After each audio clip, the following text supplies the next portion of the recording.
Good morning, అందరికీ శుభోదయం. News top morning headlines కి స్వాగతం. ఆంధ్రప్రదేశ్ దినపత్రికల్లో వచ్చిన ప్రధాన అంశాలను ఒకసారి చూస్తే కనుక ముందుగా సాక్షి న్యూస్ పేపర్లో వచ్చిన బ్యానర్ ఐటమ్స్. మార్జిన్ లో చీర్స్, ఇప్పటికే భారీగా కమిషన్లు కొల్లగొట్టి మద్యం లైసెన్సులు జారీ, ఆపై మార్జిన్ పెంపు పేరిట కుతంత్రం. ఏటా 100 కోట్ల ముడుపులు ముట్టజెప్పేందుకే డీల్, దాంతో మార్జిన్ 14% పెంచేందుకు పచ్చ జెండా. ఏఆర్టీని సవరిస్తూ ప్రభుత్వం ఉత్తర్వులు. ఇక మద్యం ధరలు భారీగా పెంపు, 3 కేటగిరీల మీద 10 నుంచి 20% పెంచుతూ ఉత్తర్వులు. క్వార్టర్ బాటిల్ పై 20 రూపాయల నుంచి 30 రూపాయల వరకు అదనంగా భారం.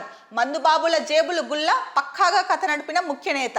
సాక్షిలో అయితే కనుక ప్రధాన న్యూస్ ఐటమ్ గా ఇచ్చినది మార్జిన్ లో చీర్స్ అని చెప్పేసి, ఏదైతే బీర్ల రేట్లు పెరుగుతాయి అని చెప్పారో మద్యం రేట్లు, దాని గురించి ఇచ్చారు. అంటే మార్జిన్ పెంచి ఆ పేరిట, మార్జిన్ పెంపు పేరిట కుట్ర అయితే చేస్తున్నారు. దాంట్లో ఏదైతే మార్జిన్ 14% పెంచేందుకు ప్రభుత్వం అయితే కనుక పచ్చ జెండా అని, పచ్చ అన్నది వీళ్ళు కొటేషన్లో పెట్టారంటే ఇక్కడ మనకు అర్థమవుతోంది. తెలుగుదేశం పార్టీ అయితే కనుక ఇచ్చింది 14% మార్జిన్ పెంచుకునేందుకు. అలాగే ఏఆర్టీని కూడా సవరిస్తూ ప్రభుత్వం ఉత్తర్వులు ఇచ్చింది. ఇక మద్యం ధరలు భారీగా పెరగనున్నాయి అని చెప్పేసి న్యూస్ అయితే కనుక వచ్చింది. ముఖ్యంగా చూసుకుంటే కనుక 3 కేటగిరీల మీద 10 నుంచి 20% పెంచుతూ ఉత్తర్వులు అయితే ఇచ్చారు. దీనివల్ల ఇకపై క్వార్టర్ బాటిల్ పైన 10 రూపాయల ఇప్పటి నుంచి క్వార్టర్ బాటిల్ పైన 20 రూపాయల నుంచి 30 రూపాయల వరకు అదనంగా భారం పడుతుంది అని చెప్పేసి ఇచ్చారు. ఇక మందుబాబుల జేబులు గుల్ల, పక్కా కథ నడిపిన ముఖ్య నేత అని చెప్పేసి ఇచ్చారు. సో ఓవరాల్గా చూసుకుంటే కనుక ఇది, అంటే ఈ కథనం ప్రకారం చూస్తే కనుక ఇది కావాలని ఈ రేట్లు పెంపులో కుట్ర ఉంది అని చెప్పేసి, అంటే మార్జిన్ పేరిట పెంపులో అయితే కనుక కుట్ర ఉంది అన్నది ప్రధానంగా ఈ న్యూస్లో మనకి కనిపిస్తోంది. సో ఏది ఏమైనప్పటికీ కూడా మద్యం ధరలు అయితే కనుక భారీగా పెరుగుతున్నాయి అని చెప్పేసి ఇక్కడ మనకి తెలుస్తోంది. సో క్వార్టర్ బాటిల్ మీద 20 రూపాయల నుంచి 30 రూపాయల భారం పడుతోంది అంటే కనుక ఇంకా మద్యం ధరలు ఏ విధంగా పెరుగుతాయి అన్నది సుస్పష్టంగా అర్థమవుతోంది. ఇక ఎవరైతే మద్యం ప్రియులు ఉంటారో, డ్రింకర్స్, వాళ్ళకైతే కనుక వాళ్ళ జేబులు గుల్లయ్యే అవకాశం ఉంది. సో మద్యపానం ఆరోగ్యానికి హానికరం, దాన్ని ఆపేయమని చెప్పేసి ఎప్పటి నుంచో నినాదాలు ఉన్నాయి, ఉద్యమాలు చేపట్టారు. ఈవెన్ థియేటర్కి వెళ్ళిన, సినిమా ఇంట్లో టీవీలో వచ్చినప్పుడు కూడా మద్యానికి సంబంధించి, స్మోక్కి సంబంధించి సీన్స్ ఏదొచ్చినా సరే టైటిల్ వేస్తూనే ఉంటారు, ఆరోగ్యానికి హానికరం, మానేయండి అనేసి. అలాగే టైటిల్స్ ముందు కూడా సినిమాల్లో వేస్తూ ఉంటారు. బట్ అయినప్పటికీ స్మోక్ కానీ మద్యం కానీ మానకపోగా అది తాగే వారి సంఖ్య అయితే కనుక రోజు రోజుకి పెరుగుతోందని మనం చెప్పుకోవచ్చు. దీనిపైన అఫీషియల్గా అయితే కనుక లేవు, కానీ అన్అఫీషియల్గా అయితే కనుక మనమే చూస్తున్నాం నిత్యం. అటు ఇటు మన రోజువారీ ప్రయాణంలో అవ్వచ్చు, ఎక్కడైనా అవ్వచ్చు, ఇంటి చుట్టుపక్కల వాళ్ళు అవ్వచ్చు, వయసుతో సంబంధం లేకుండా అదొక ఫ్యాషన్గా కొంతమంది, ఒత్తిడి తట్టుకోలేక కొంతమంది, ఇలా రకరకాల కారణాలతో అయితే కనుక మద్యం తాగుతున్న వారి సంఖ్య పెరిగిపోతుంది. అలాగే సిగరెట్ తాగుతున్న వారి సంఖ్య కూడా పెరిగిపోతుంది. సో ఇది ఏమాత్రం ఆరోగ్యానికి మంచిది కాదు. ముఖ్యంగా సిగరెట్ అయితే మోర్ డేంజరస్ కంపేర్ టు మద్యం. ఈ మద్యం ఏదైతే ఉందో ఇది కూడా హానికరమే. ఎందుకంటే మద్యంలో చాలా రకాలు ఉంటాయి. అంటే చెప్పుకుంటుంటారు కదా, న్యూస్ వార్తా కథనాల్లో కూడా వచ్చాయి, చాలా చీప్ లిక్కర్, ఇవి తాగితే ఆరోగ్యం పాడవుతుంది, లంగ్స్ మీద ఎఫెక్ట్ పడుతుంది, కిడ్నీస్ మీద ఎఫెక్ట్ పడుతుంది, అలాగే డైజెషన్ సిస్టమ్ ఏదైతే ఉందో దాని మీద ఎఫెక్ట్ పడుతుంది, ఇలా రకరకాలుగా చెప్తున్నప్పటికీ కూడా సో దీన్ని మారడంలో మాత్రం చాలామంది సో లైట్గా తీసుకుంటున్నారా, ఏమవుతుందిలే, హెల్దీగా ఉన్నాం కదా చూద్దాము అన్నట్టు. బట్ ఇది ఏమాత్రం కరెక్ట్ కాదు. సో అలాగే ఆ కుటుంబంలోని వాళ్ళు కూడా ఆ మద్యం తాగి మీరు వెళ్ళడం వల్ల కుటుంబంలో వాళ్ళు కూడా ఎంత బాధపడుతున్నారు అన్నది అర్థం చేసుకోవాలి. ముఖ్యంగా మద్యం వలన ఇది నష్టాలు. కాకపోతే ఇక్కడ ఇచ్చిన వార్త అయితే కనుక మద్యం ధరలు పెరుగుతున్నాయి అని చెప్పేసి. సో మరి ఈ పెరుగుతున్న నేపథ్యంలో ఎందుకు అంత డబ్బులు మద్యానికి తగిలేసి మద్యం తాగడం అవసరమా? ఆరోగ్యం చేసేట్లారా, మీ డబ్బు మీరే ఖర్చు పెట్టుకొని, మీరే అవమానాల పాలయ్యి చుట్టుపక్కల వాళ్ళతో మీ ఆరోగ్యాన్ని మీరే ఖరాబ్ చేసుకొని మళ్ళీ ఇట్లా రేట్లు పెంచితే ఆ రేట్లు కూడా ఎంత రేట్ అయినా సరే దానికి పెట్టేసి తాగడం ఎంత అవసరమా? ఎందుకో మానేసుకొని ఆరోగ్యంగా ఉండి కుటుంబంతో స్పెండ్ చేయొచ్చు కదా. ఆ డబ్బులు ఏదో ఒకటి పిల్లల పేరు మీదో లేకపోతే ఇంకొక దానికో సేవ్ చేసుకోవచ్చు కదా. అనవసరంగా కాసేపు ఆ ఒత్తిడి నుంచి బయటికి రావడం కోసం ఇలాంటి వాటి బారిన పడడం, లేకపోతే ఫ్యాషన్ కోసం మద్యం తాగడం ఇలాంటివి చేయడం బదులు మనకి చాలానే ఉన్నాయి కదా. యోగాలు చేసుకోవచ్చు, ఒత్తిడి తగ్గించుకోవాలంటే ఇలాంటివి చాలా ఉన్నాయి. కాకపోతే కొంతమంది ప్రాబ్లమ్స్ పెద్దగా ఉంటాయి. అవి అనుకున్నంత ఈజీగా ఒత్తిడి నుంచి బయట పడలేకపోవచ్చు, కాదనలేదు. కానీ వాటి నుంచి బయటపడడానికి మీకు మీరే మోటివేషన్ తెచ్చుకోవాలి. అలాగే చాలా ఇన్స్టిట్యూషన్స్ ఉన్నాయి, ఇలాంటివన్నీ ఉన్నాయి, వాటి ద్వారా చేసుకోవాలి. కానీ ఇలాంటి మద్యం తాగడము లేకపోతే దీనివల్ల బయటపడతామనుకోవడము ఇది ఏమాత్రం కరెక్ట్ కాదు. ఎందుకంటే మనిషి ఆరోగ్యంగా ఉంటేనే దేన్నైనా సాధించగలుగుతాడు. సో అలాంటప్పుడు మీరు ఆరోగ్యంగా ఉంటేనే సో దేశం కానీ రాష్ట్రం కానీ అందరూ సుభిక్షంగా ఉంటారు. ముఖ్యంగా మీ ఫ్యామిలీ చాలా హ్యాపీగా ఉంటుంది. ఇప్పటికైనా కళ్ళు తెరిచి ఎవరైతే డ్రింక్ చేస్తున్నారో వాళ్ళందరూ ఈ మద్యం ధరలు అయితే భారీగా పెరుగుతున్నాయి అన్నారు. మరి ఇప్పటికైనా సరే కనువిప్పు కలిగి మద్యం తాగడం మానేస్తే కనుక మీ ఆరోగ్యానికే మంచిది. ముఖ్యంగా ఈ వార్తా కథనంలో చూసుకుంటే కనుక ఈ మద్యం ధరలు పెంచడానికి అయితే కనుక కూటమి ప్రభుత్వం ఏదైతే ఉందో సో వాళ్ళు గ్రీన్ సిగ్నల్ ఇచ్చారు. దీంట్లో కుట్ర కూడా ఉంది అని చెప్పేసి ఇచ్చారు. అంటే మార్జిన్ అంటే కమిషన్స్ ఏదైతే ఉంటుందో ఇప్పుడు 14% పెంచారు అని అన్నారు కదా మార్జిన్. దాంట్లో కూడా మరి వీళ్ళకి కమిషన్ ఉండే అవకాశం ఉంది అన్నట్టు ఈ వార్తా కథనాన్ని చూస్తే కనుక తెలుస్తుంది.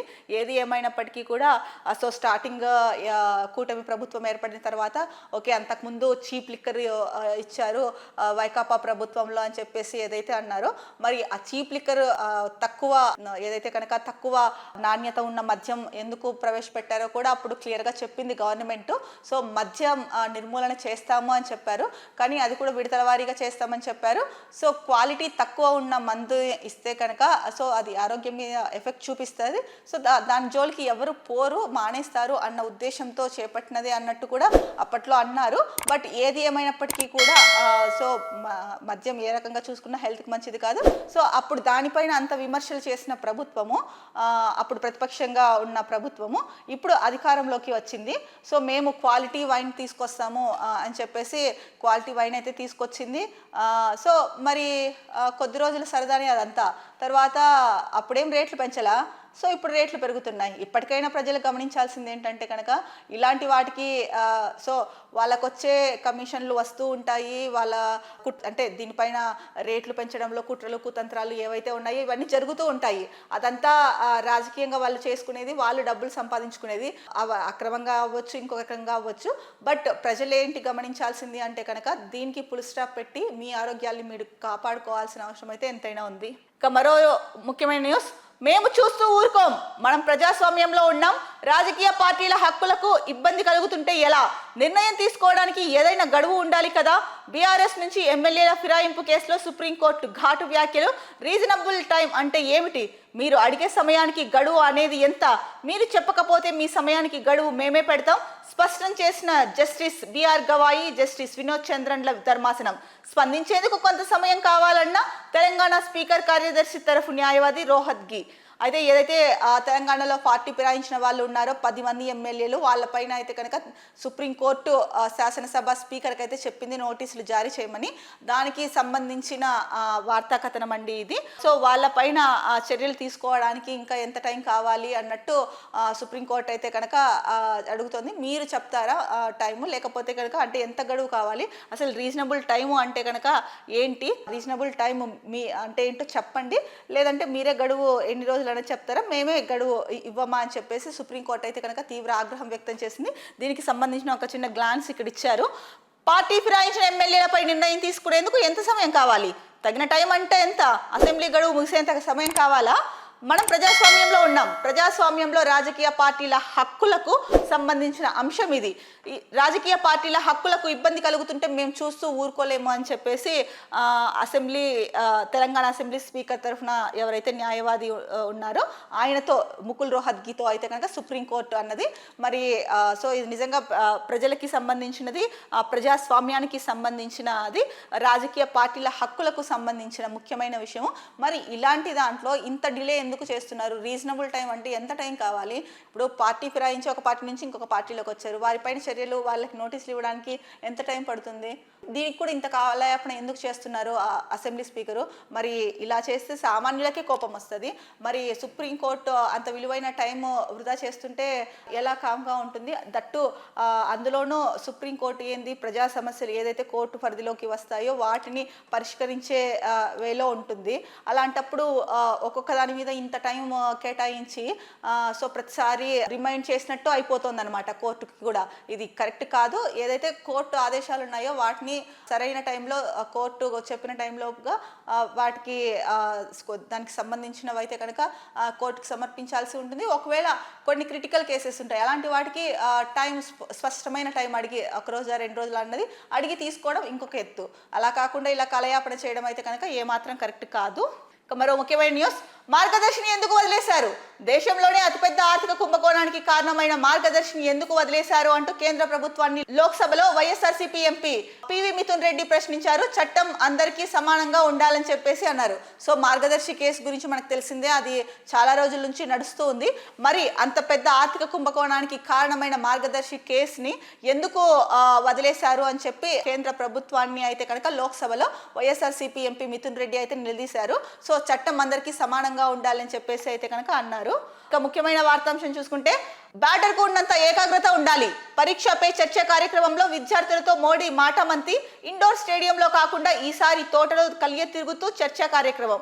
సో ఇక్కడ ఫోటో కూడా ఇచ్చారండి. సోమవారం ఢిల్లీలో విద్యార్థులతో ముచ్చటిస్తున్న ప్రధాని నరేంద్ర మోడీ విద్యార్థులకు కాన్సన్ట్రేషన్, బ్యాటర్కి ఎంత ఉంటుందో ఏకాగ్రత, అంత ఏకాగ్రతతో చదువుకోవాలి, అంత ఏకాగ్రత పెట్టాలి చదువుల పైన అని చెప్పేసి పరీక్ష పే అన్న ఒక అంశం మీద మోడీ గారు అయితే కనుక విద్యార్థులతో మాట్లాడడం జరిగింది. సో ఇండోర్ లో కాకోకుండా అవుట్డోర్ లో, అది కూడా పొలంలో కలియ తిరుగుతూ, తోటలో కలియ తిరుగుతూ విద్యార్థులతో అయితే కనుక ముచ్చటించడం జరిగింది. సో పరీక్ష పే విధానం గురించి, అంటే పరీక్ష పే అంశం గురించి అయితే కనుక విద్యార్థులతో మాట్లాడారు. దానిపైన విద్యార్థులకి ఉన్న డౌట్స్ అవ్వచ్చు, లేదా వాళ్ళ సలహాలు అవ్వచ్చు, అలాగే మోడీ వాటిని వాళ్ళ సందేహాలను నివృత్తి చేయడం అవ్వచ్చు, దీనిపైన చర్చా కార్యక్రమం అయితే కనుక జరిగింది. చూస్తుంటే కనుక చాలా ఆహ్లాదకరంగా ఈ పరీక్ష పే కార్యక్రమం అయితే జరిగింది. సో ముఖ్యంగా ఇక్కడ మోడీ చెప్పింది ఏంటంటే కనుక విద్యార్థులకు ఏకాగ్రత ముఖ్యము, బ్యాటర్కి ఎంత ఏకాగ్రత ఉంటుందో అంత ఉండాలి అని అయితే కనుక చెప్పారు. మరో న్యూస్ చూసుకుంటే కనుక, ఇక్కడ తెర వెనుక పవన్ ఉన్నాడని కిరణ్ రాయల్ బెదిరించేవాడు. జనసేన నాయకులతో ఫోన్ చేయించి హెచ్చరిస్తున్నాడు. కాణిపాకం వచ్చి ప్రమాణం చేస్తే అన్ని వదులుకుంటా. తిరుపతి జనసేన నేత కిరణ్ రాయల్ బాధితురాలు లక్ష్మిని అరెస్ట్ చేసిన పోలీసులు. కోర్టు ప్రాంగణంలో సొమ్మసిల్లి పడిపోయిన లక్ష్మి.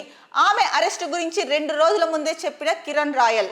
ఓకే, మనం చూసుకుంటే కనుక గత 4-5 రోజుల నుంచి జనసేన తిరుపతి ఇన్ఛార్జ్ ఎవరైతే ఉన్నారో కిరణ్ రాయల్, అలాగే ఆయన బాధితురాలు లక్ష్మి ఎవరైతే ఉన్నారో వీళ్ళ సంఘటన అయితే కనుక నడుస్తూ ఉంది. సో దీనికి సంబంధించి లక్ష్మి అయితే కనుక అక్కడ చెప్పారు, కిరణ్ రాయల్ అన్నాడంట నా వెనుక పవన్ కళ్యాణ్ ఉన్నాడు అని చెప్పేసి ఆవిడని బెదిరించేవాడంట. ఆవిడ దగ్గర నుంచి ₹1 కోటి, అలాగే ఆవిడ బంగారు ఏదైతే ఉందో అదంతా కూడా తీసేసుకొని నన్ను అప్పుల పాలు చేశాడని చెప్పి కూడా, అందుకే నేను సూసైడ్ చేసుకుంటున్నానని కూడా ఆవిడ ఒక సెల్ఫీ వీడియో అయితే కనుక 3 రోజుల క్రితం పెట్టినది మనం చూసాము, ఆవిడ చెప్పినది. సో ఈ నేపథ్యంలోనే మళ్ళీ ఆవిడ ఇంకొకసారి మాట్లాడారు. జనసేన నేతలతో అయితే కనుక ఫోన్ చేయించి హెచ్చరిస్తున్నాడు, అలాగే నా వెనకాల పవన్ కళ్యాణ్ ఉన్నాడు అన్న ధైర్యంతో బెదిరించేవాడు అని చెప్పేసి చెప్తున్నారు. సో ఆయన కాణిపాకం వచ్చి ప్రమాణం చేస్తే కనుక నేను అన్ని వదులుకుంటా అని చెప్పేసి లక్ష్మి అయితే చెప్పడం జరిగింది. సో లక్ష్మిని అయితే కనుక పోలీసులు ప్రస్తుతానికి అరెస్ట్ చేశారు. ఆవిడ కోర్టు ప్రాంగణంలోనే సో కళ్ళు తిరిగి పడిపోయారని చెప్పేసి కూడా ఇచ్చారు. మరి ఇంకొక వైపు కిరణ్ రాయల్ పైన అయితే కనుక జనసేన అధినేత పవన్ కళ్యాణ్ ఎవరైతే ఉన్నారో ఆయన కాన్ఫ్లిక్ట్ కమిటీకి ఆదేశించారు. అంటే పూర్తిగా ఏం జరిగిందో తెలుసుకొని నివేదిక ఇవ్వండి అని చెప్పేసి. అంతవరకు కిరణ్ రాయల్ని పార్టీ వ్యవహారాలకు దూరంగా ఉంచుతామని కూడా చెప్పారు. మరి ఇది ఏ మలుపు తిరుగుతుందో వేచి చూడాల్సిందే. మరో వార్తాంశం, రాష్ట్రపతి ద్రౌపది ముర్ము గారు అయితే కనుక నిన్న ప్రయాగ్రాజ్ మహాకుంభమేళాలో పవిత్ర గంగా స్నానం ఆచరించారు. దానికి సంబంధించిన వార్త అయితే కనుక ఇచ్చారు, దానికి సంబంధించిన ఫోటో ఇచ్చి ఒక టైటిల్ అయితే ఇచ్చారు. సో ఇక్కడ ద్రౌపది ముర్ము గారి ఫోటోలో సూర్య భగవాన్ తండ్రికి జలం అర్ఘ్యమిస్తున్న ఫోటో అయితే కనుక ఇచ్చారు. మొత్తానికైతే మహాకుంభమేళాలో ద్రౌపది ముర్ము గారు అయితే కనుక గంగా స్నానం ఆచరించారు. సో మరో ముఖ్యమైన వార్తాంశము ఇది విద్యార్థులకు సంబంధించి అండి. మధ్యాహ్న భోజన పథకానికి సంబంధించి పురుగులే పరమాన్నం ఘోర ముద్ద పిల్లల గొంతు దిగని మధ్యాహ్న భోజనం విశాఖ కలెక్టరేట్ ఎదుట తల్లిదండ్రులతో కలిసి విద్యార్థుల ధర్నా. రాష్ట్రంలో అన్ని స్కూళ్లకు ఫోర్టిఫైడ్ సార్టెక్స్ బియ్యం బంద్. వంట ఏజెన్సీలో 40,000 మందికి పైగా తొలగింపు. 45,000 ప్రభుత్వ పాఠశాలల్లో అధ్వాన్నంగా భోజనం. సగం మంది పిల్లలు దూరం, అన్నం నాసిరకంగా ఉన్న వెరీ గుడ్ అంటూ ఉపాధ్యాయులతో నమోదు. గత ప్రభుత్వంలో ప్రత్యేక శ్రద్ధతో గోరుముద్ద. పిల్లల ఇష్టానికి అనుగుణంగా వంటలో మార్పులు. సగటున 93% మందికి చేరువైన జగనన్న గోరుముద్ద. సో గత ప్రభుత్వంలో ఏదైతే ప్రత్యేక శ్రద్ధతో గోరుముద్ద అని తీసుకొచ్చారో అది ఇప్పుడు ఘోర ముద్దగా తయారైంది అని చెప్పేసి ప్రధానంగా సాక్షులు అయితే కనుక వార్త ఇచ్చారు. ముఖ్యంగా అన్ని స్కూల్స్కి అయితే కనుక గతంలో ఫోర్టిఫైడ్ సార్టెక్స్ బియ్యం పంపిణీ చేసేవాళ్ళు. సో ఇప్పుడు దాన్ని కూటమి ప్రభుత్వం వచ్చిన తర్వాత దాన్ని బంద్ చేశారు. అలాగే వంట ఏజెన్సీలో 40,000 మందికి పైగా తొలగించారు అని చెప్పేసి ముఖ్యంగా ఇచ్చారు. ఇక చూసుకుంటే కనుక 45,000 ప్రభుత్వ పాఠశాలల్లో అయితే కనుక భోజనం అధ్వాన్నంగా ఉంది. సగం పిల్లలు అయితే కనుక ఆ భోజనానికి దూరంగా ఉంటున్నారు. ఎందుకంటే కనుక నాసిరకంగా ఉంది కాబట్టి అది తినలేకపోతున్నారు పిల్లలు. మరి అలాంటప్పుడు ఎలా తినగలుగుతారండి అంత నాసిరకంగా ఉన్నప్పుడు? సో కానీ అయినప్పటికీ కూడా ఉపాధ్యాయులు అయితే కనుక వెరీ గుడ్ అని చెప్పేసి చెప్తున్నారు అని చెప్పేసి ఇక్కడ ముఖ్యంగా ఇచ్చారు. గత ప్రభుత్వంలో అయితే కనుక సగటున 93%కి అయితే కనుక జగనన్న గోరుముద్ద చేరువైంది అని చెప్పేసి ఇచ్చారు. అలాగే అంటే ఈ భోజనం ఏదైతే నాసిరకంగా ఉంది బాగలేదు అని చెప్పేసి విద్యార్థులు చెప్పారో దీనికి సంబంధించి విశాఖ కలెక్టరేట్ ఎదుట తల్లిదండ్రులతో కలిసి పిల్లలు అయితే కనుక ధర్నా చేస్తున్నారు. ఇక్కడ చూసుకుంటే కనుక మనకి ఒక ఫోటో కూడా ఇచ్చారు. భోజనంలో పురుగు వచ్చింది అని చెప్పేసి. సో తమ పాఠశాలలో మధ్యాహ్న భోజనం సరిగా లేదని కొద్ది నెలలుగా అధికారులకు ఫిర్యాదు చేస్తున్నా పట్టించుకోకపోవడంతో విశాఖ జిల్లా జిన్నగదిరి మండలం వాడపాలెం జిల్లా పరిషత్ ఉన్నత పాఠశాల విద్యార్థులు సోమవారం కలెక్టర్ కార్యాలయం ఎదుట తల్లిదండ్రులతో కలిసి ధర్నాకు దిగారు. భోజనంలో వచ్చిన పురుగును చూపిస్తున్న ఓ విద్యార్థి అని చెప్పేసి ఇచ్చారు. మరి పిల్లలు ఆరోగ్యవంతంగా భావి భారత పౌరులుగా ఎదగాలి అంటే కనుక స్కూల్ నుంచి వాళ్ళ చదువు స్టార్ట్ అవుతుంది. చదువు ఎంత ముఖ్యమో అలాగే వాళ్ళకి పౌష్టికాహారం కూడా అంతే ముఖ్యము. ఎందుకంటే వాళ్ళు ఆరోగ్యంగా ఉంటేనే కదా చదువు పైన కాన్సన్ట్రేషన్ పెడతారు, అలాగే క్రీడల్లో ఉత్సాహంగా పాల్గొంటారు, వారి మానసిక శారీరక ఆరోగ్యం బాగుంటుంది.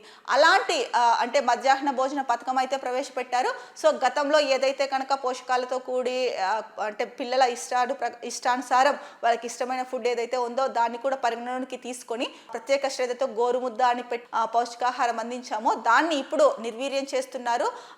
అది కాస్త కూడా ఇప్పుడు అంటే ఏదైతే బియ్యం కూడా సార్టెక్స్ రైస్ ఉందో దాన్ని ఇప్పుడు ఈ ప్రభుత్వం అయితే నిలిపివేసింది. అలాగే 40 వంట ఏజెన్సీల్లో అయితే కనుక 40,000 మందికి పైగా తొలగించారు అని చెప్పేసి ప్రధానంగా ఇచ్చారు. మరి సార్టెక్స్ బియ్యం బంద్ చేశారు, 40,000 మందిని తొలగించారు.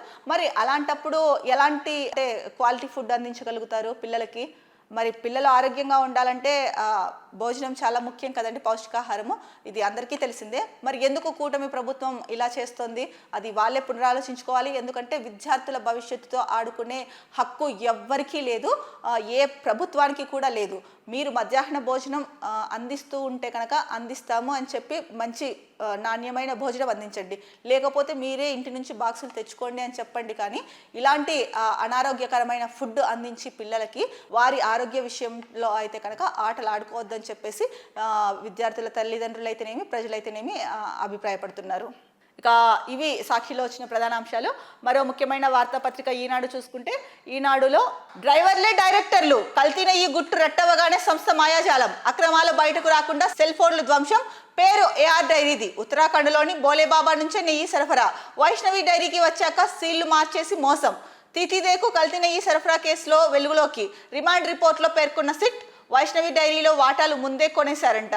సో ఏదైతే పరమ పవిత్ర పుణ్యక్షేత్రం తిరుమల శ్రీ వెంకటేశ్వర స్వామి ఆలయంలో అత్యంత పవిత్రంగా భావించే లడ్డూ ప్రసాదం ఏదైతే ఉందో దీంట్లో కల్తీ నెయ్యి విషయం గురించి గతంలో మనకి వార్తలు వచ్చాయి. ముఖ్యంగా నెయ్యిలో అయితే కనుక జంతు మాంసం కలుపుతున్నారు, అంటే నెయ్యి బదులు జంతు మాంసం కలిసిన నెయ్యి అయితే కనుక లడ్డూ ప్రసాదంలో కలిసింది.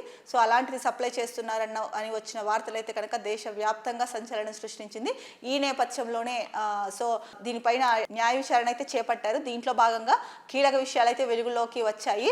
సో పేరు మాత్రం ఏఆర్ డైరీదే, బట్ అక్కడికి నెయ్యి వచ్చేది మాత్రం ఉత్తరాఖండ్లోని బోలే బాబా దగ్గర నుంచి అని చెప్పేసి. ఇంకా సో ఈ నెయ్యి ఏదైతే ఉందో అంటే పేరు మాత్రం ఏఆర్ డైరీది, వచ్చేది మాత్రం ఉత్తరాఖండ్లోని బోలే బాబా నుంచి వస్తుందంట. అక్కడి నుంచి నెయ్యి సరఫరా అవుతుంది. బట్ అక్కడి నుంచి వచ్చిన తర్వాత వైష్ణవి డైరీకి వచ్చేసిన తర్వాత అక్కడ సీల్ మార్చేస్తున్నారంట. సో అక్కడ సీల్ మార్చేసి మోసం చేస్తున్నారు. సో ఆ నెయ్యిని సో తిరుమలకి పంపించేస్తున్నారు. మరి అసలు టెండర్ దక్కించుకున్న తర్వాత తిరుమల తిరుపతి దేవస్థానం గురించి ప్రపంచవ్యాప్తంగా ప్రతి ఒక్కరికి తెలుసు. అలాంటి ఒక దేవస్థానానికి ప్రసాదానికి నెయ్యి పంపించేటప్పుడు ఎన్ని రకాలుగా క్వాలిటీ చెక్ ఉంటుందో అందరికీ తెలుసు. దీన్ని కూడా ఉల్లంఘించి సో టెండర్ దక్కించుకొని నెయ్యి వేరే దగ్గర నుంచి తెప్పించుకొని సీళ్లు మార్చేసి ఇంకొక కంపెనీ పేరు మీద పెట్టేసి ఇంత చేశారు. సో ఇంత కీలకమైన విషయాలు వెలుగులోకి వచ్చాయి. సో దీన్ని బట్టి చూస్తే ఇంకా ఎన్ని విషయాలు వెలుగులోకి వస్తాయో, ఇంకా ఎన్ని ఘోరాలు జరిగాయో ఈ నెయ్యి విషయంలో, అంటే ఈ కల్తీ నెయ్యి విషయంలో అన్నది ఇప్పుడు ప్రతి ఒక్కరి మదిలో మెదులుతున్న ప్రశ్న. ఏది ఏమైనప్పటికీ కూడా సో ప్రజలు అత్యంత ఇష్టంగా ఆరాధించే వెంకటేశ్వర స్వామిని అలాగే తిరుమల లడ్డు ప్రసాదాన్ని కూడా వెంకటేశ్వర స్వామితో సమానంగా భావిస్తారు.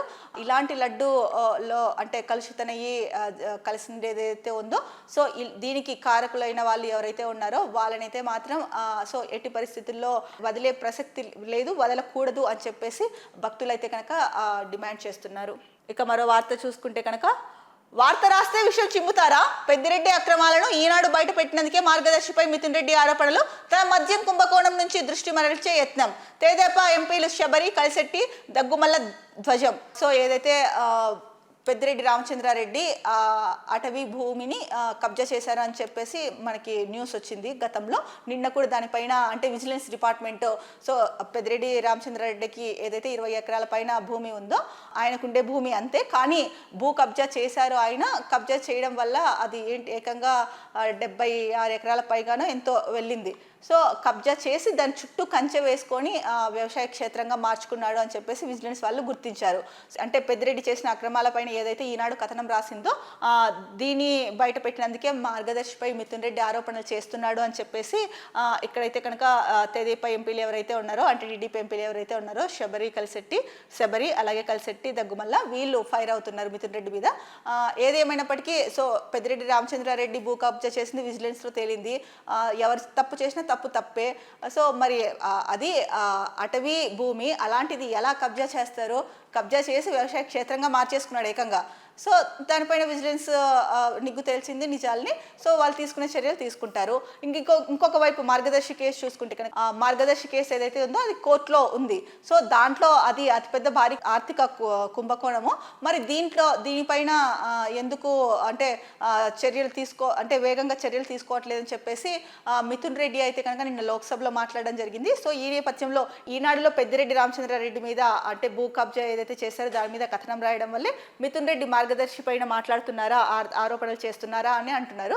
మార్గదర్శి పైన ఆరోపణలు చేయడం ఏముంది, ఆల్రెడీ మార్గదర్శి కేసు కోర్టులో ఉంది. సో మొన్న చూసుకుంటే కనుక సుప్రీంకోర్టు కూడా సో కాలయాపన సరికాదు, ఎన్నిసార్లు అంటే మార్గదర్శి కేసు పైన కాలయాపన చేస్తున్నారు అని చెప్పేసి కాలయాపన సరికాదు అని చెప్పేసి చెప్పడం కూడా మనం చూసుకున్నాము. సో అలాంటప్పుడు అనవసరంగా అయితే ఆరోపణలు చేయలేదని అర్థమవుతోంది దాన్ని బట్టి. సో ఏది ఏమైనా కూడా కేసులు కోర్టు పరిధిలో ఉన్నప్పుడు వాటి మీద మాట్లాడుకోకుండా ఉండడమే మంచిది. ఎందుకంటే కోర్టు తీర్పు ఏదైతే ఉందో అది వెలువడిన తర్వాత వాటి గురించి మాట్లాడుకోవడం చాలా మంచిది. కాకపోతే ఇక్కడ వీళ్ళు ఎవరైతే ఉన్నారో టీడీపీకి సంబంధించిన వ్యక్తులు భూ కబ్జా గురించి బయట పెట్టినందుకే మార్గదర్శి పైన ఆరోపణలు చేస్తున్నారా అనేసి ఇక్కడ చూసుకుంటే కనుక మనము భూ కబ్జా బయట పెట్టినందుకే కాదు, భూ కబ్జా బయట పెట్టినందుకు మార్గదర్శి మీద ఆరోపణలు చేయట్లేదు, ఆల్రెడీ మార్గదర్శి మీద కేసు నడుస్తోంది కదా అని చెప్పేసి సో ప్రజలైతే మరి ముఖ్యంగా వైసీపీ నేతలు దాని గురించి మాట్లాడుతున్నారు. అంటే మార్గదర్శి పైన కేసు ఉంది కాబట్టే మాట్లాడుతున్నారు, కానీ భూ కబ్జా బయట పెట్టినందుకు కాదు అని చెప్పేసి వైసీపీ నేతలు అయితే కనుక కొంతమంది దీని గురించి చర్చించుకుంటున్నారు. సో ఇప్పుడు దిశ న్యూస్ పేపర్లో చూసుకుంటే కనుక ముఖ్యమైన వార్త, సేద్యానికి సాయం, విజన్ 2047లో బ్యాంకులకు భాగస్వామ్యం, అగ్రికల్చర్ స్థానంలో హార్టికల్చర్ వచ్చేస్తోంది, ప్రకృతి వ్యవసాయం హార్టికల్చర్ కు మద్దతు ఇవ్వండి. SLBC సమావేశంలో CM Chandrababu. So Swarnandhra vision ఏదైతే కనుక 2047 ఉందో దీంట్లో బ్యాంకులు భాగస్వాములు కావాలని చెప్పేసి ముఖ్యంగా చంద్రబాబు నాయుడు అయితే కనుక కోరారు. నిన్న జరిగిన బ్యాంకర్ల సమావేశంలో దానికి సంబంధించిన ఫోటో కూడా ఇచ్చారు.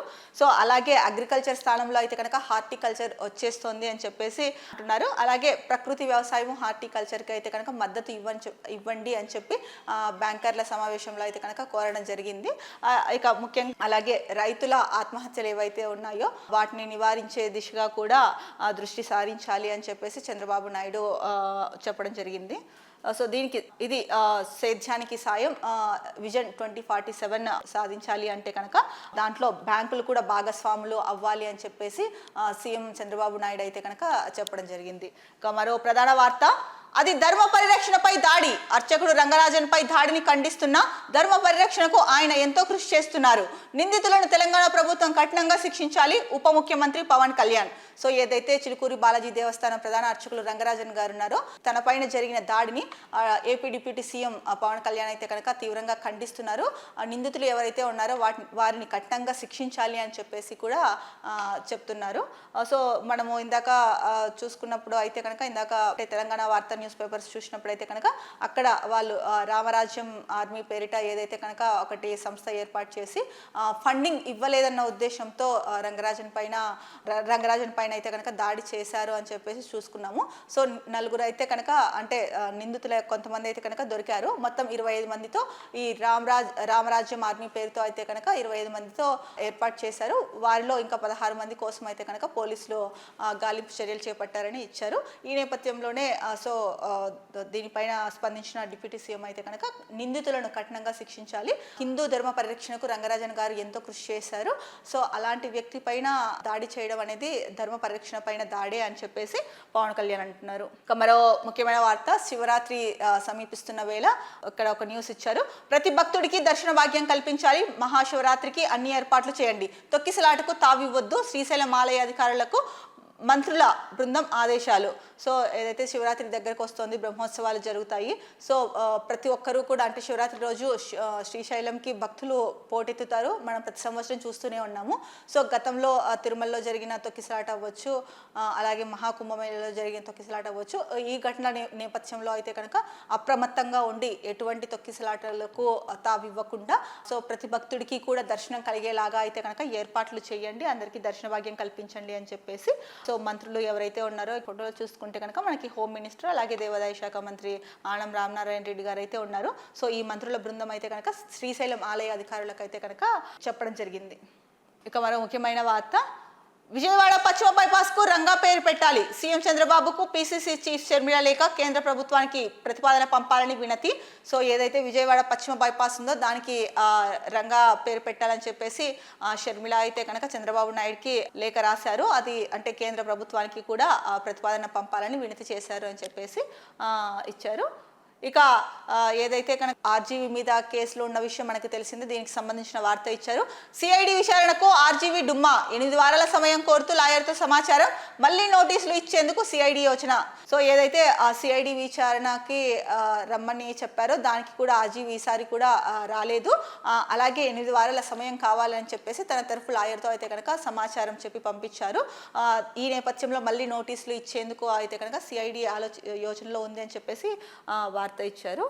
సో ఇది దిశలో వచ్చిన ముఖ్యమైన వార్తలు. ఇక మరో వార్తా పేపర్ చూసుకుంటే కనుక గాలి మేడలు పట్టా ఇచ్చారు, స్థలం ఇవ్వలేదు, పేదలకు జగనన్న మోసం. 25,000 మందికి పైగా గగ్గోలు. బెజవాడలోనే 2,000 మంది ఇళ్ల లబ్ధిదారుల జాబితాలో పేర్లు, ఆ స్థలం మాత్రం భూమి మీద లేదు. కొత్తగా మరో అవకాశము లేదు. దిక్కుదోచని పట్టాదారులు ఆదుకోవాలని కూటమి సర్కార్కు మొర. ఏదైతే గత ప్రభుత్వంలో జగన్ సో ఇల్లు లేని వారికి ఇల్లు ఇస్తామని చెప్పేసి సో ఇచ్చారో అది పట్టాలకే పరిమితమైంది, కానీ స్థలం అయితే కనుక ఇవ్వలేదు అని చెప్పేసి ముఖ్యంగా వార్త ఇచ్చారు. అంటే 25,000 మందికి పైగా సో దీనిపైన దిక్కుతోచని పరిస్థితిలో ఉన్నారు అని చెప్పేసి అంటున్నారు. ఎందుకంటే వాళ్ళకి పట్టాలు అయితే ఇచ్చారు, మరి స్థలం ఎక్కడ కేటాయించారు అన్నది కూడా స్థలం కూడా ఇవ్వాలి కదా. స్థలం ఇవ్వకోకుండా పట్టాలు ఇచ్చేస్తే అయిపోదు కదా. ఇప్పుడు మరి వాళ్ళకి పట్టాలు ఇచ్చారు, స్థలం ఇవ్వలేదు, మళ్ళీ వాళ్ళకి నెక్స్ట్ ఆప్షన్ ఏంటి? ఇప్పుడు ఆ నెక్స్ట్ ఆప్షన్ ఏంటో కూడా వాళ్ళకి తెలియక దిక్కుతోచని పరిస్థితిలో ఉన్నారని చెప్పేసి ముఖ్యంగా ఆంధ్రజ్యోతిలో అయితే కనుక ఇచ్చారు వార్తా కథనం. మరి ఆదుకోవాలనేసి బాధితులు ఎవరైతే ఉన్నారో, అంటే ఎవరైతే ఈ ఇళ్ల పట్టాలు పొంది స్థలం రాలేదో వాళ్ళైతే కనుక కూటమి సర్కార్ని అయితే కనుక ఆదుకోండి అని చెప్పేసి అడుగుతున్నారు. మరి కూటమి ప్రభుత్వం దీనిపైన ఎలాంటి చర్యలు తీసుకుంటుందో చూడాలి.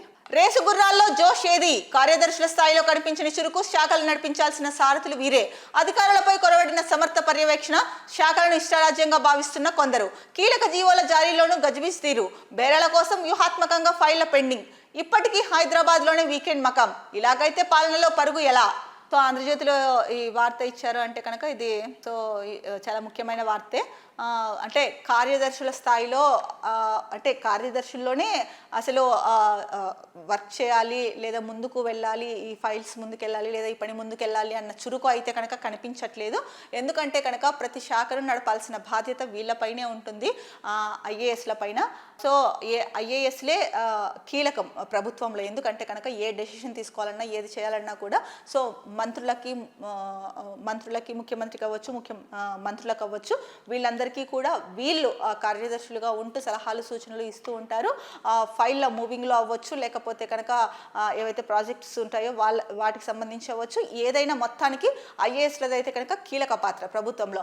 అలాంటి ఐఏఎస్లే చురుకుగా లేకోకుండా సో మందకొడిగా ఉంటున్నారు అని చెప్పేసి ముఖ్యంగా ఇక్కడ న్యూస్ ఇచ్చారు. అలాగే అధికారుల పైన కూడా కొరవడిన సమర్థ పర్యవేక్షణ, శాఖలను ఏవైతే డిపార్ట్మెంట్స్ ఉంటాయో వాటిని ఇష్టారాజ్యంగా కొంతమంది ట్రీట్ చేస్తున్నారని కూడా ఇచ్చారు. ఇక కీలకమైన జీవోల విషయంలో కూడా, అంటే కీలకమైన జీవోలు ఏవైతే ఉంటాయో వాటిని జారీ చేసే విషయంలో కూడా గజిబిజి తీరు కనిపిస్తోంది అని చెప్పేసి ఇచ్చారు. ఇక బేరాల కోసం వ్యూహాత్మకంగా ఫైళ్ల పెండింగ్. అంటే కొన్ని రకాల ఫైల్స్ ఉంటాయండి, ఇప్పుడు భూములకు సంబంధించి అవ్వచ్చు, లేకపోతే ఏదైనా వాళ్ళకి కాంట్రాక్ట్ కొన్ని ఫైల్స్ ఇలాంటివి ఉంటాయి. అలాంటి వాటిని అంటే బేరాల కోసం వ్యూహాత్మకంగా ఫైళ్ళ పెండింగ్ అంటే కనుక సో ఆ ఫైల్ ఎందుకు పెండింగ్లో పెడతారు? సో ఎంతో కొంత సో బేరం కుదుర్చుకోవడము, లేదంటే అంటే అది డబ్బు రూపాయన తీసుకోవచ్చు, ఎలాగైనా తీసుకోవచ్చు అనుకుంటా. మరి బేరాల కోసం వ్యూహాత్మకంగా ఫైళ్ళ పెండింగ్ అని చెప్పేసి కూడా ఇచ్చారు. మరి ఇది ఒక ఉన్నత స్థాయిలో ఉండి ఇలా చేయడం అనేది ఎంతవరకు కరెక్ట్ అనేది వాళ్ళ మనస్సాక్షిని అడిగి తెలుసుకోవాలి. ఇక ఇప్పటికీ కూడా వీకెండ్ వస్తే హైదరాబాదే వెళ్ళిపోతున్నారు. ఇలాగైతే కనుక పాలన ఎలా ముందుకు సాగుతుంది అని చెప్పేసి ప్రధానంగా ఆంధ్రజ్యోతిలో అయితే కనుక కథనం ఇచ్చారు. నిజమే కదండి, మరి ఐఏఎస్లు పాత్ర కీలకం ప్రభుత్వంలో. అలాంటి వాళ్ళే చురుకుగా లేకోకుండా చాలా మందకొడిగా పనులు సాగిస్తూ, అలాగే బేరాల కోసం ఫైళ్లను పెండింగ్ పెడుతూ, వీకెండ్ వస్తేనే హైదరాబాద్లో మకాం వేసి ఇక్కడే ఉంటే కనుక ఎలా పాలన ముందుకు కొనసాగుతుంది? అసలే ఇప్పుడు ఆంధ్రప్రదేశ్ ఉన్న సిచ్యువేషన్కి అందరూ సమిష్టిగా వర్క్ చేయడంతో పాటు ఇంకా ఏ విధంగా ముందుకెళ్తే స్పీడప్గా అంటే స్టేట్ డెవలప్ అవుతుంది అన్నది చూడాలి. ఇలాంటి సమయంలో ఇలా అంటే స్లోగా ఏంటో అంటే తాబేలు నడకలాగా అధికారులు పనిచేస్తారు. అది ఎప్పటికీ ముందుకు సాగుతుంది ఏంటి? మరి దీనిపైన ప్రభుత్వం అయితే దృష్టి సారించాలి. ముఖ్యంగా సీఎం అవ్వచ్చు, డిప్యూటీ సీఎం అవ్వచ్చు, అలాగే ఆ శాఖల మంత్రులు ఎవరైతే ఉంటారో వాళ్ళు దీనిపైన అయితే కనుక సమావేశం ఏర్పాటు చేయడం కానీ, లేకపోతే వాళ్ళ వర్క్ మీద ఫోకస్ చేసి ఎందుకు ఇలా జరుగుతోంది అన్నదైతే కనుక చర్చించి నిర్ణయం తీసుకోవాల్సిన అవసరం అయితే కనుక ఎంతైనా ఉంది. ఇక 60 రోజులు రాకపోతే అనర్హత వేటు. బడ్జెట్ సమావేశాలకు జగన్ రావాలి. ఎమ్మెల్యేలకు ఇచ్చే సమయమే ఇస్తాం. గతంలోని కౌరవ సభల అసెంబ్లీకి నిర్వహించాం. గౌరవ సభల హుందాగా నిర్వహిస్తాం. స్పీకర్ అయ్యన్న పాత్రుడు. ఓకే, అలాగే ఈ నెల 24 నుంచి బడ్జెట్ సమావేశాలు కూడా ఉంటాయంట. సో 60 రోజులు ఎవరైతే కనుక అసెంబ్లీకి కంటిన్యూగా రారో వాళ్ళపైన అనర్హత వేటు వేస్తామని చెప్పేసి స్పీకర్ అయ్యన్న పాత్రుడు అయితే కనుక చెప్పారు. అలాగే బడ్జెట్ సమావేశాలకి కూడా జగన్ రావాలి అని చెప్పేసి చెప్పారు. ఎమ్మెల్యేలకు ఇచ్చే సమయమే అంటే జగన్కి కూడా ఇస్తాము అని మరో మాట చెప్పారు. ఇక గతంలో లాగా కౌరవ సభలా ఉండదు, గౌరవ సభలా మేము హుందాగా నిర్వహిస్తాము అని చెప్పేసి అంటున్నారు అయ్యన్న పాత్రుడు. ఓకే, ఎప్పుడైనా సరే అసెంబ్లీ హుందాగానే నడిపించాలి. సో ఆ బాధ్యత ఇప్పుడు అయ్యన్న పాత్రుడి మీద ఉంది. సో మొత్తానికైతే కనుక 60 రోజుల్లో వరకు అంటే కంటిన్యూగా 60 రోజుల్లో రాకపోతే కనుక వారిపైన అయితే కనుక అనర్హత వేటు వేస్తామని చెప్పేసి అయ్యన్న పాత్రుడు చెప్తున్నారు. సో ఇది ఆంధ్రప్రదేశ్ వార్తా దినపత్రికల్లో వచ్చిన ముఖ్యమైన వార్తా కథనాలు. రేపటి న్యూస్ టాప్ మార్నింగ్ హెడ్లైన్స్లో మళ్ళీ కలుద్దాం. అంతవరకు సెలవు, నమస్కారం. Be happy, stay strong, stay healthy.